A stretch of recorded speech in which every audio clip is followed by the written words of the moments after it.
The Constitution of India, that document which sets the framework of the relationship between the citizens and the government. The most important purpose of a constitution is to draw a limit on the powers of the government by outlining a framework within which the government must function.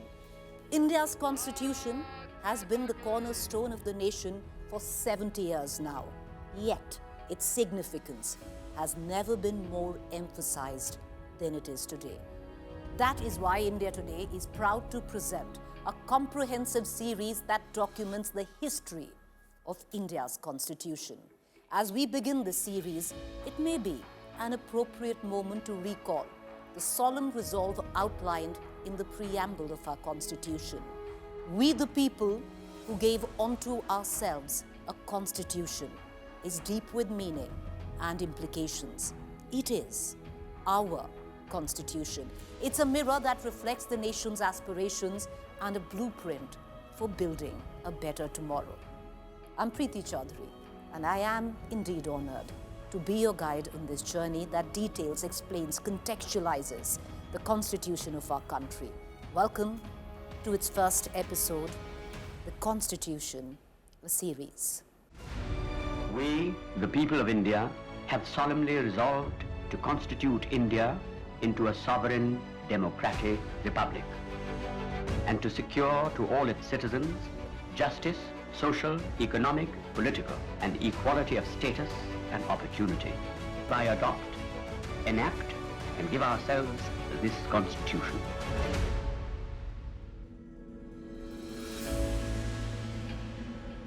A nation's history is etched in the annals of its past, while its future is scripted in the pages of its constitution. The creation of this sacred document is a labor of love, requiring years of dedication and perseverance. The Constitution is a beacon of hope, illuminated by the courage of visionaries who shaped its words. The Constitution of India, a magnum opus that took 2 years, 11 months and 18 days to craft, stands as the longest and most comprehensive constitution in the world.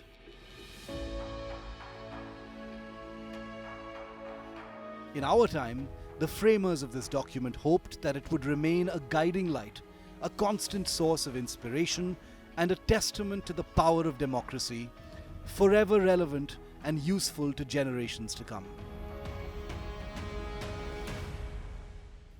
When you have a country that is in a phase of independence and self-governance, you have to have some fundamental rules that have to say to the people, and the people have to say to themselves that this is how we will govern ourselves.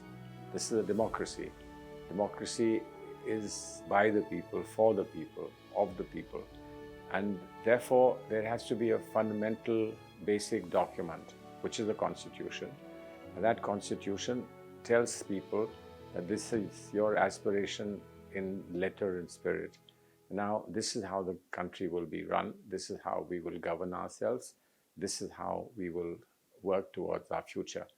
Amidst the current furor surrounding the Constitution of India, with heated debates on its interpretation, its endurance, it's natural but to wonder about the origins of the Constitution.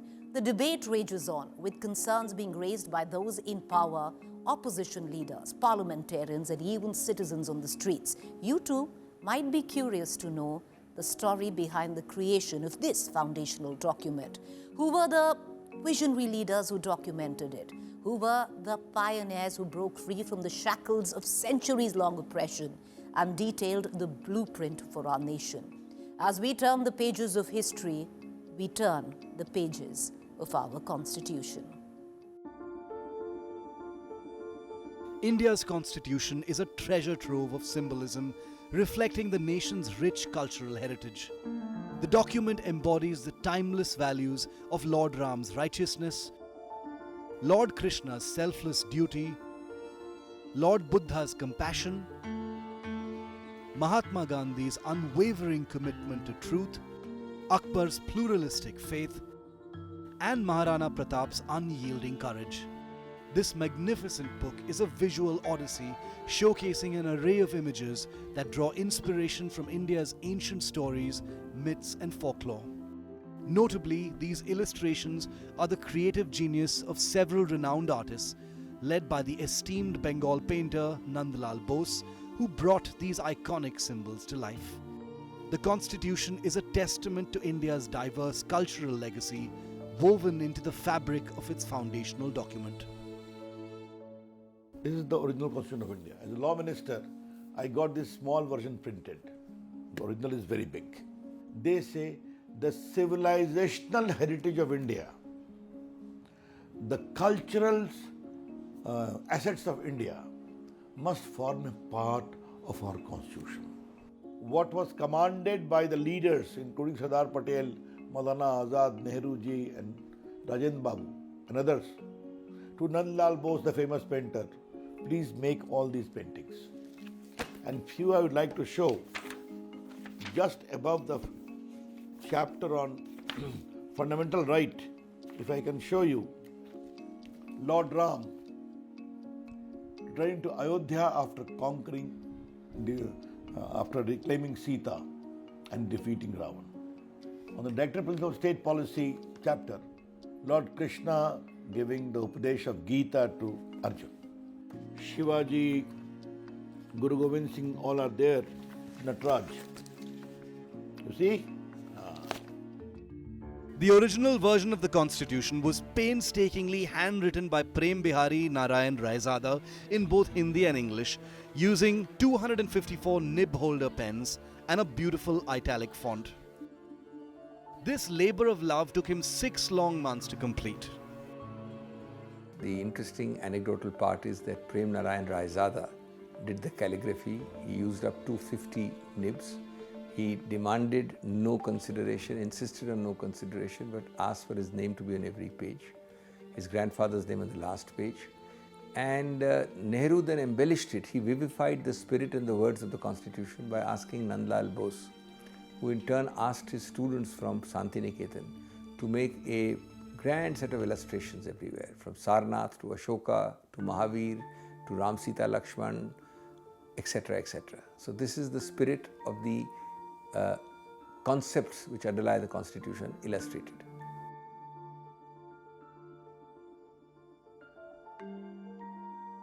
The world's largest democracy, India's journey to creating its constitution was a prolonged and an arduous one.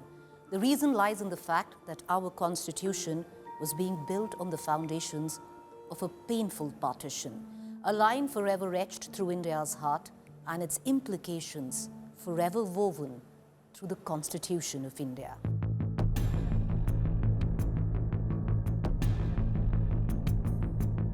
As we delve into the Constitution of India, we find ourselves transported back to 1946, a pivotal year when the promise of freedom began to dawn on the Indian horizon. The Second World War had just concluded, and in its aftermath, England's political landscape underwent a significant shift. Prime Minister Winston Churchill, who had led the country to victory, unexpectedly lost the general election, making way for Clement Attlee, the leader of the Labour Party, to take the reins. Attlee promptly dispatched a delegation of 3 cabinet ministers to India, tasked with drafting a proposal for the country's independence and laying the groundwork for a new constitution. This historic endeavour came to be known as the Cabinet Mission, helmed by the esteemed Sir Stafford Cripps. Upon their arrival in India, the team's first engagement was with Mahatma Gandhi, marking the beginning of a crucial dialogue that would shape the course of India's future. I do wish our hopes come true when we meet in Simla, but it is important that you're also present there. What will I do there? I'm neither a member of the Congress nor of the Muslim League or of the other outfits that you have invited there. But still, we will need your wise counsel in Simla when discussions are held about an interim government and a new constitution for India. It was the summer of 1946, and the Lard Sahib's mansion in Shimla was chosen as the venue for a historic meeting. The Congress Party delegation, comprising leaders such as Maulana Abul Azad, Jawaharlal Nehru, Sardar Patel, and Khan Abdul Ghaffar Khan, arrived for the talks. The Muslim League contingent included Muhammad Ali Jinnah and his trusted aide Liaquat Ali Khan. Additionally, Nawab Hamidullah of Bhopal represented the Raje Rajwado faction. Friends, the winds of change have swept the old order all over the world, ever since this bloody war has started. And our new Labour government of Britain is of the opinion that the time has come for Indians to decide how they are going to govern themselves. And the purpose of this meeting is to have discussions with all of you. The representatives of British India and the Indian states is to secure a way of framing the constitution of a free India.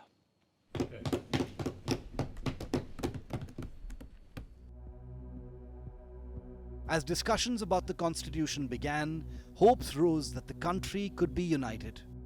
Maulana Azad extended an olive branch to Jinnah, but the latter refused to shake hands, viewing Azad as a traitor to the Muslim cause. Undeterred, Azad persisted in his efforts and proposed the formation of a constituent assembly to draft the Constitution of India. मैं और मेरे साथी इस वक्त यहाँ पूरे हिंदुस्तान की आज़ादी की पेशकश लिए मौजूद हैं। बाकी मसाइल दोयम हैं जो हम बाद में भी तय कर सकते हैं। अपनी कॉन्स्टिट्यूएंट असेंबली में जो जमा होगी एक आज़ाद हिंदुस्तान के ख्वाब की ताबीर करने के लिए। Dreams that may turn into nightmares for the Muslims of this country if we allow the Congress to have its way. That's why it's imperative that we Muslims of India have our own group of states that may decide its own constitution. What are the groupings you have in mind, Mr. Jinnah?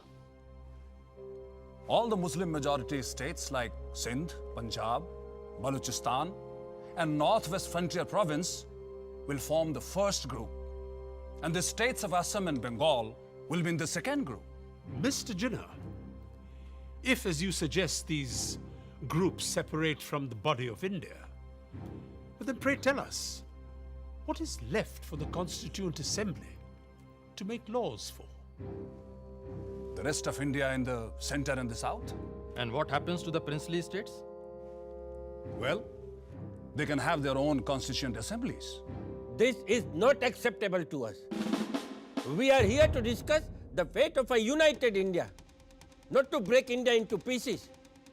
And if this is the purpose of this mission, I'm afraid we have no business being here. The British had lots of problems in fulfilling the cabinet mission because Jinnah had decided to be obstructive.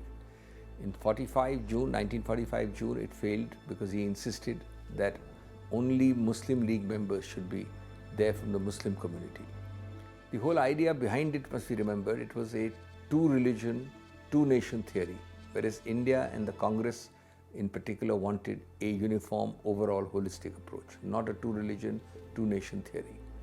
Then in 46 it again failed because he insisted on some crazy idea of two sets of states governed by the British as a ringmaster sitting on top in the center, which was diluted and limited. Ultimately, the British struggling with these absolutely diverse views because the Congress wanted a strong center and no division on religious lines, no two sets of states. The British largely agreed with the Congress suggestion and gave their mission plan without partition, rejecting Jinnah's partition approach, rejecting very weak center, and rejecting two sets of states, one Muslim dominated, one central dominated, with themselves the ringmaster. So ultimately, a broad federation of the lines which came later was accepted by the British. Patel stormed out of the meeting in anger. The next day, Maulana Abul Azad once again brought up the call for a free and united India. कल कुछ लोगों ने groupings के लिए एक तजवीज़ पेश की थी जो हमारे मुल्क को मजहब व मिल्लत की बिना पर बांटने की एक पेशकश है। हम ऐसी किसी भी तरह की पेशकश के सख्त खिलाफ हैं। हिंदुस्तान एक मुल्क है, आप सुन रहे हैं लियाकत अली खान साहब, हिंदुस्तान एक मुल्क है और एक ही असेंबली इसका आइन बना सकती है जिसमें तमाम सूबों, इलाकों, मजहबों और फिरकों के चुने हुए मेंबरान और राजे रजवाड़ों के भेजे हुए नुमाइंदे भी शामिल होंगे। The British had long employed the policy of divide and rule in India. As a result, it was concluded on May the 16th, 1946, that there would be two separate constitutions, one for Hindus and one for Muslims. They thought it advantageous to pit one community against the other, that is the Hindus and the Muslims, because by that time the division had already come into existence. Muhammad Ali Jinnah was pursuing his line, his politics with the Muslim League, and on this side was the Congress party. So that division was very clear. In fact, there was a division between the Hindus and the Muslims. Although Congress had a lot of Muslims, and Congress never subscribed to that idea of a two-nation theory, but Jinnah pursued that line. And of course, we can say that the Britishers, they encouraged this, because that suited them. The cabinet mission came to India with three objectives. First, to bring political parties and monarchs to a consensus on forming the constitution. Second, to form a committee to draft the constitution. And third, to establish an autonomous government with representation from all political parties. But Jinnah had all the plans to destroy the dream of an independent India. On April 4th, 1946, the cabinet mission met with Jinnah, asked him how a separate Pakistan would benefit him. Jinnah cited examples from the time of Chandragupta Maurya to the present day to demonstrate that India had never been united. Jinnah was resolute in his pursuit of a separate country based on religion. He believed that Muslims would fare worse in a free India. After 3 months of intense political negotiations in Delhi, the cabinet mission returned to England on June the 29th, 1946. However, it became clear that the country was moving towards separation and freedom simultaneously. Mahatma Gandhi was not willing to accept separation.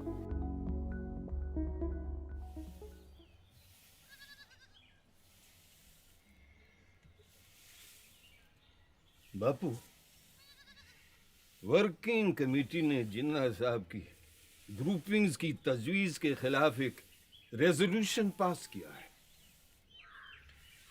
The Congress Working Committee agree that the groupings will hinder the concept of a united India and rejects any such demands put by external pressures which will hinder the working of any body constituted to decide the future of an independent country.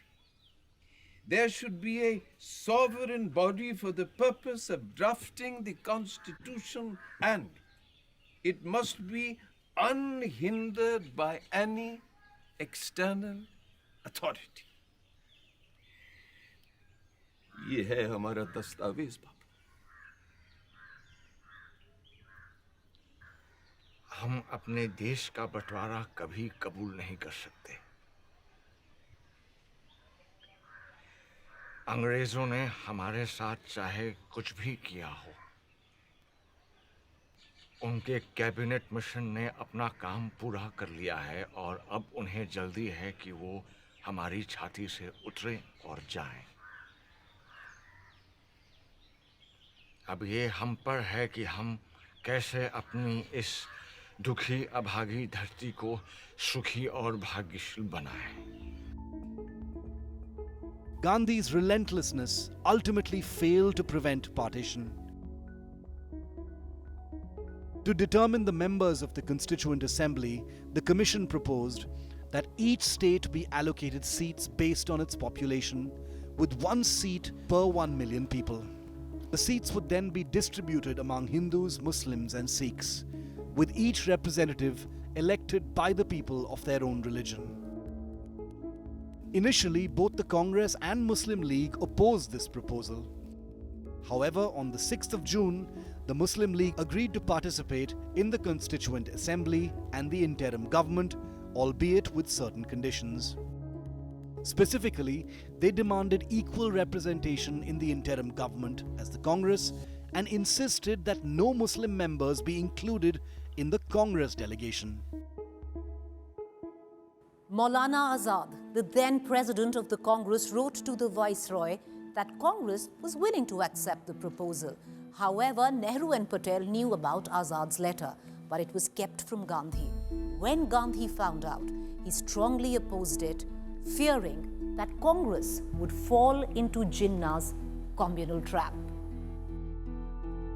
The proposed ministers for the interim government included Jawaharlal Nehru, Vallabhbhai Patel, C. Rajagopalachari, Rajendra Prasad, Hari Krishna Mehtab from the Congress, and Liaquat Ali Khan, Waja Nazimuddin, Mohammad Ismail Khan, Abdur Rab Nishtar from the Muslim League.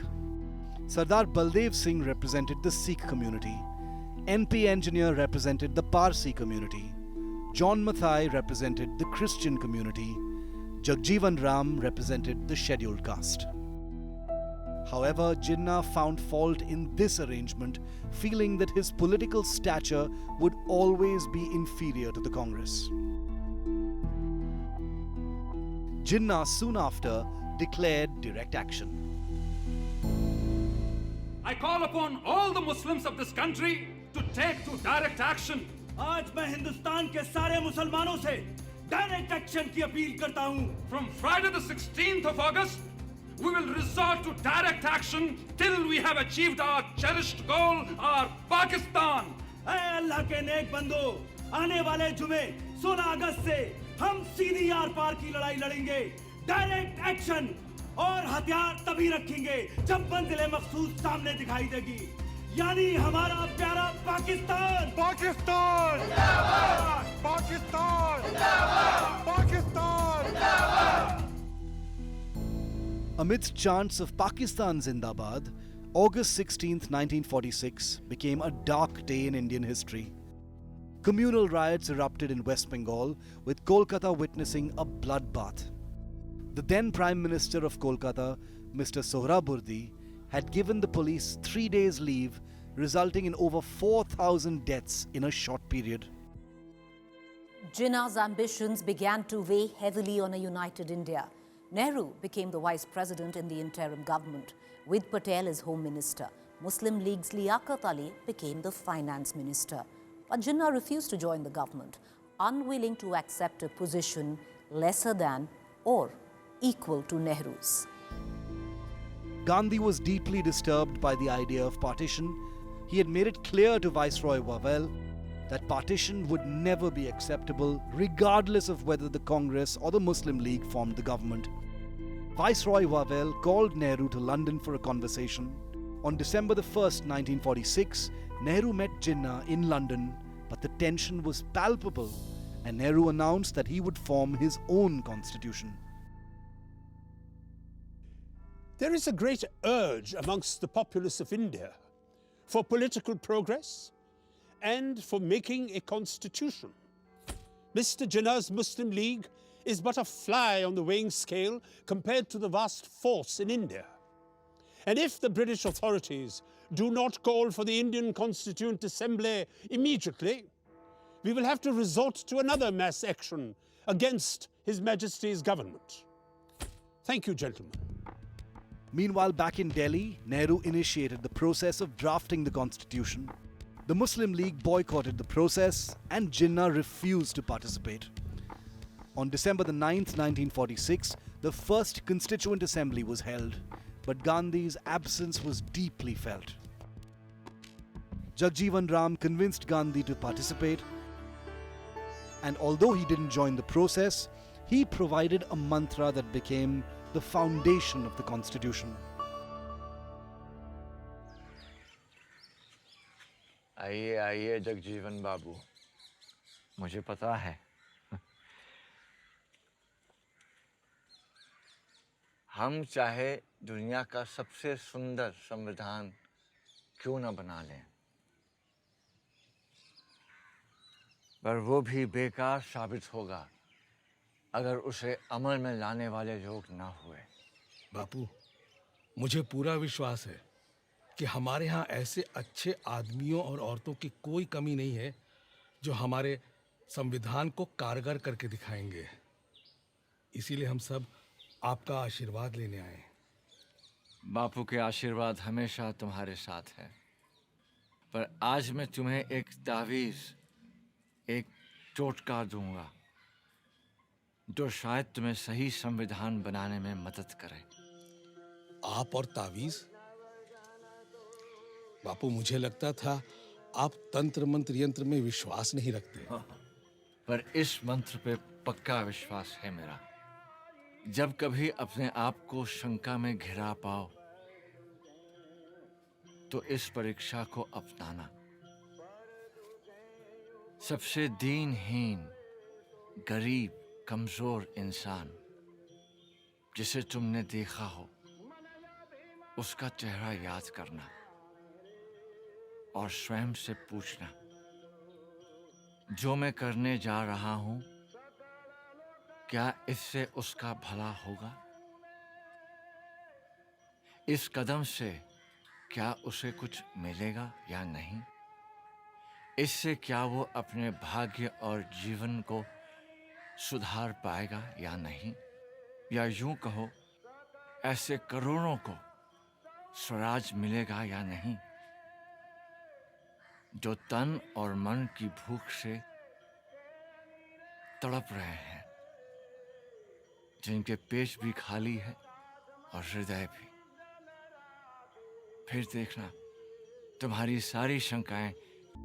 Sachidanand Sinha became the working president. But soon after, Dr. Rajendra Prasad was elected as president. Just 4 days later, Nehru proposed the objective resolution of the Constitution, outlining a pathway to a nation where every citizen would have equal value in India's democracy. Mr. Chairman, the resolution that I am placing before you defines our aims and describes an outline of the plans and points to the way which we are going to tread. The resolution that I place before you is in the nature of a pledge, and I hope the House will pass this resolution, which is of a special nature. I beg to move, 1, this Constituent Assembly declares its firm and solemn resolve to proclaim India as an independent, sovereign republic. Nehru had drawn a roadmap for the Constitution, but Jinnah rejected the constitutional meet the very next day, on December the 14th, citing the weak strength of Muslims as a hindrance to India's democracy. Jinnah drew his belligerence from his coterie and was encouraged by the former British Prime Minister Winston Churchill, who extended his full support for the creation of Pakistan, all in a secret meeting in London on the 11th December 1946. Despite Jinnah's absence, the Constitution Committee's meeting began with Dr. Rajendra Prasad as the chairman of the Constituent Assembly, known for his wisdom and unbiased leadership. Under his guidance, India's Constituent Assembly remained free from biases based on caste, creed, religion, gender, and language.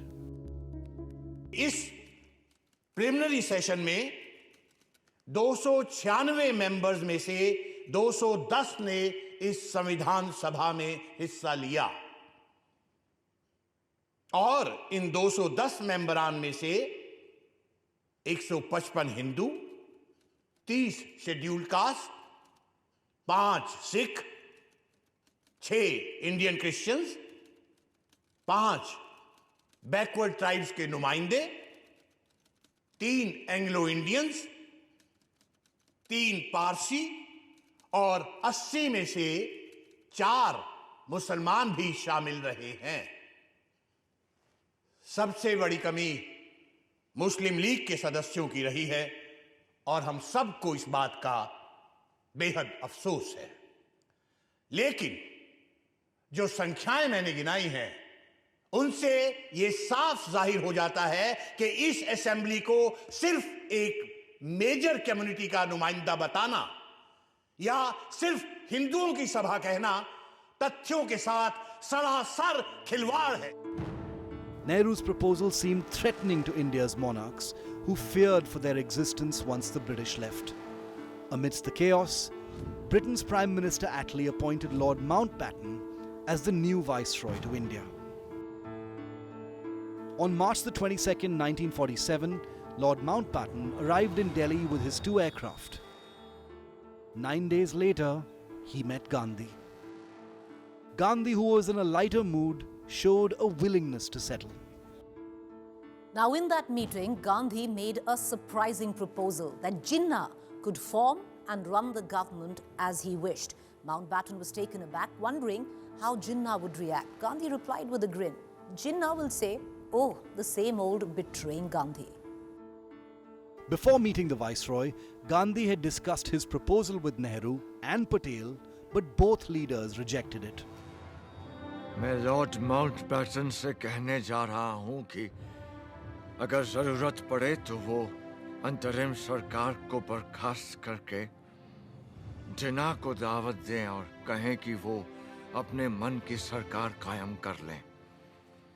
बस पाकिस्तान बनाने की मांग छोड़ दें। बापू, आप अपनों की बलि चढ़ाकर एक ऐसे आदमी की हिमायत कर रहे हैं जिसने सारी जिंदगी आपका विरोध किया है। अगर मेरे अपनों की बलि चढ़ाकर हिंदुस्तान बच जाता है तो सौदा महंगा नहीं है सरदार।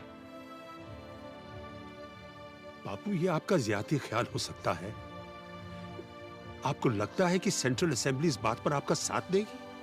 अगर ऐसा हुआ तो तुम्हें मुझे वचन देना होगा कि कांग्रेस सदन में अपने बहुमत का इस्तेमाल जिन्ना की सरकार को रोकने के लिए नहीं करेगी।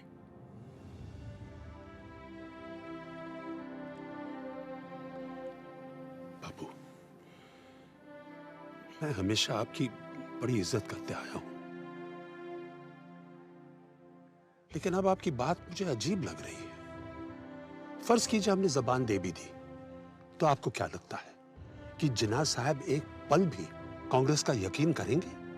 और फिर सदन में इतने सारे लोगों को समझाना क्या आसान होगा कि आप सारे के सारे चुपचाप हाथ पर हाथ धरे तमाशा देखते रहो कि कैसे जिन्ना जैसे तानाशाह की मनमर्जी चलती है? ना ना ना, ऐसे पागलपन के स्वांग में हिस्सा लेने के बजाय मैं सभा से इस्तीफा देना पसंद करता हूँ। बापू, लॉर्ड माउंटबैटन खुद जानते हैं कि इन हालात में मुस्लिम लीग को सरकार बनाने देना बिल्कुल फजूल की बात होगी। शायद आप लोग बेहतर समझते हैं। वैसे भी मेरे जैसे बूढ़े का यहाँ क्या काम? मुझे तो बिहार और बंगाल में होना चाहिए, जहां दंगे फिर भड़क रहे हैं। यहां तो आप लोग हैं ही दिल्ली संभालने के लिए।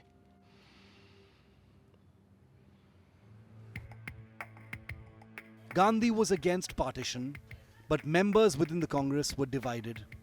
While leaders like Nehru, Patel and Govind Vallabh Pant favoured partition, others like Maulana Azad and Purushottam Das Tandon opposed it. Eventually, Patel made it clear that partition was unavoidable. आज भारत के सामने अपनी आज़ादी का एक अवसर आया है। इस अवसर को क्या हम हाथ से चले जाने देंगे? ये कहना सही नहीं है कि पहले अंग्रेजों को चले जाने दो, फिर हम सब कुछ ठीक कर लेंगे, संभाल लेंगे। अरे कैसे हल करेंगे हम सारे सवाल? क्या हाल होगा उनके चले जाने के बाद? ये कभी किसी ने सोचा है? मेरी बात शायद कुछ लोगों को अच्छी न लगे, लेकिन कभी कभी पूरे शरीर में रोग फैल जाने देने से अच्छा होता है अपने बीमार अंग को काट कर फेंक दे, अलग कर दे शरीर से। Gandhi felt that no one was listening to him anymore, but he continued to fight for his beliefs. He ensured that Dalits, especially Ambedkar, were represented in the interim government. Equality had to be in substance. We had to see and feel equality. And therefore, everyone focused on Ambedkar Sahab, and the choice was both in terms of what he represented, what his life, his whole life mission was, but also the fact that he was a very, very profound intellectual, that he was an extremely competent intellectual person, but with very strong commitments to a casteless society. So starting from a caste platform, moving forward towards a classless society is what the Constitution actually was to provide, and that was personified, I believe, in the personality of Bhimrao Ambedkar ji. असली इम्तिहान तो अब आएगा जवाहर, जब हमें अपनी सरकार बनानी और चलानी पड़ेगी। हम तैयार हैं बापू। सरदार के साथ मिलकर मैंने एक लिस्ट भी तैयार कर ली है। बस हमने अपनी लिस्ट में ऐसे किसी को नहीं रखा है जो हमारी सोच का हिमायती न हो और जो अब तक अंग्रेजों का चाटुकार रहा हो। सरदार, हो सकता है कि कुछ लोगों ने ऐसा किया हो, पर अंग्रेजों की सेवा करके वो हमारे दुश्मन तो नहीं बन जाते हैं ना? वो भी आखिरकार हिंदुस्तानी ही है, और अगर अब उन्हें मौका मिलेगा तो वो हिंदुस्तान के लिए भी अपना हुनर दिखाएंगे। ठीक बात है बापू। कैबिनेट के 14 लोग छांटते वक्त हमें और किसी बात को नहीं, सिर्फ हुनर को तरजीह देनी चाहिए। एक और बात का ख्याल रखना होगा आपको। 14 में से 7 लोग ऐसे हों जो कांग्रेस के ना हो,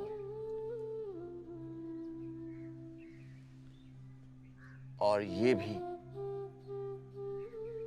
कि आपके मंत्रिमंडल में औरतें हों, मुसलमान हों, पारसी हों, सिख हों और हरिजन हों। बापू, जगजीवन राम जी का भी नाम हमारे फहरिस्त में है। और अंबेडकर, वो मेरा पुराना विरोधी है, पर यह बात भी सच है कि संविधान और कानून के बारे में जितना वो जानता है, शायद कोई जानता हो पूरे देश में। और अगर आपने अंबेडकर के ज्ञान और अनुभव का फायदा नहीं उठाया, तो नुकसान उसका नहीं, हिंदुस्तान का होगा।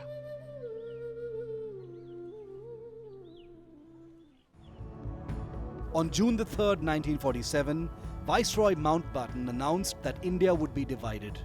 The Constituent Assembly then drafted a constitution for the newly independent nation, where communal violence was rampant, language could incite violence, and countless castes coexisted. On the 14th of August 1947, the Constituent Assembly met, marking a historic moment in India's history. Instead of the Union Jack, the Indian tricolour flag waved in the sky. At the stroke of the midnight hour, when the world sleeps, India will awake to life and freedom. Nehru then presented the new India's tricolour flag to the Constituent Assembly. It is a very beautiful flag to look at, and it has come to symbolize many beautiful things. Things of the spirit and things of the mind.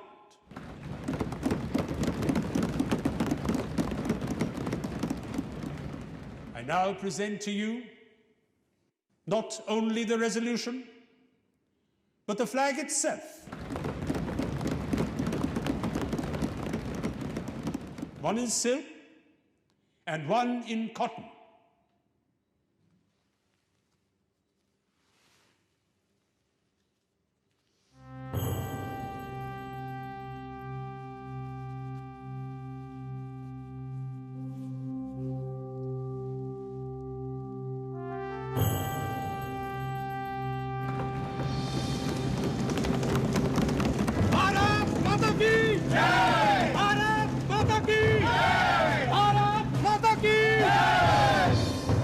I beg to move this resolution. It was an emotional moment for the members of the Constituent Assembly. The tricolour symbolized the spirit of a new India, born out of years of struggle. It was an emotional moment for the members of the Constituent Assembly. The tricolour symbolized the spirit of new India, born out of years of struggle. That auspicious moment of freedom was a culmination of several emotions, realizing that India's freedom was finally a reality. Vande Mataram was sung for the first time in the Constituent Assembly. मैं प्रार्थना करती हूँ इस तिरंगे की छत्र छाया में रहने वालों को सारे सुख और समृद्धि मिले। जय हिंद, जय हिंद, जय हिंद, जय हिंद, जय हिंद, जय Hind. Finally, the national anthem echoed. The price of freedom was high, paid with the blood of our people, their noble sacrifice for the want of a free, independent nation. Now the process began of enshrining that sacrifice through a document that would endure time and protect the sacred fabric of this country, preserving the ethos of this wonderful nation. The question now, how did the fundamental rights of every citizen get discussed and enshrined in the Constitution? How did every Indian's dignity get a place? Next time, we'll explore that. See you then.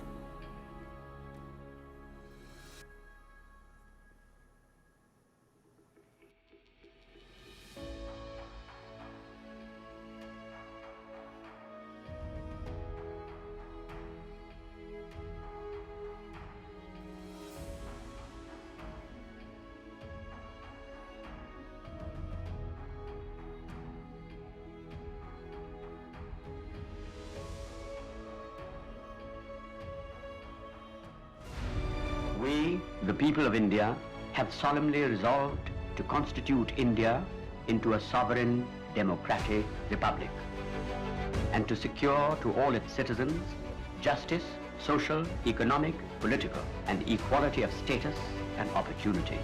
I adopt, enact, and give ourselves this Constitution.